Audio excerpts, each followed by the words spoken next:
É uma piraíba? Vamos comer o peixe. Falou, Mano Brau. É nóis, hein? Até a próxima. Não tem mais obrigação, hein, Lulinha? Gente, esse peixe é maior que o outro. Isso. Olha ele lá, viu? Vi? Aqui ainda. Olha o tanto de linha que ele come. Esse aí é uma piraíba, só pode ser. Isso é tudo é piraíba. Olha esse cara. Que peixe é esse? Piraíba. Não vai conseguir, não. Vou, tia. Nem que eu fique É que demora, tia. Vamos levar pra mim assim, ó, ver. Olha! Enroscou foi tudo. Nossa senhora. Ei, Lulinha, Safado esse peixe. É o louco. que você tem a dizer? Patrão duvida de mim, patrão? Vai duvidando, vai duvidando, vai duvidando. Aqui, ó, aqui, ó. Tia Lina, olha o tamanho. Ele já tá morrendo. Nunca vi. Enganchou em tudo, Lulinha. Mano, Lulinha do céu. Isso aí é muito. Aí, tá vendo, tia? Cortou? Cortou, pô. Ei. Pode vacilar que já era. Você viu o tamanho desse peixe? Isso aí é grande. Nossa! Gente, que coisa linda, gente.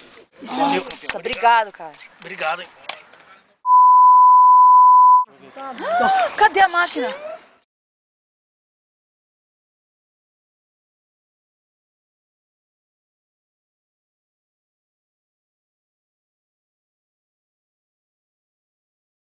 É o que, Rafa? Piraíba. É o quê? Piraíba. O quê? Piraíba. Hã? Piraíba. Hã? Piraíba. Piraíba! Tá ali, ó. Essa véia não vai embora, eu não pego o peixe. Quando ela foi, eu pego o peixe. Falou pra quem? Ele tá pensando Pensou, ali. Edna. E aí, mãe? Tá pior que a tia Lina? De quê? De ficar esperando aí.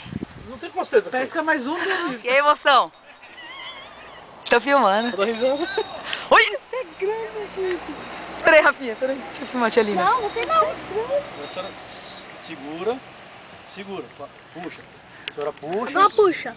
Põe o dedo entre molinho. Ah, já pôs, né? A senhora vem. Olha, tia Lina, olha, tia Lina. Não é tão grave, não. É, pô.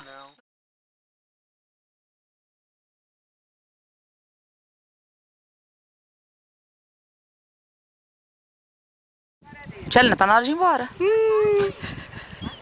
Pegou muito peixe? Só 4. Piraíba.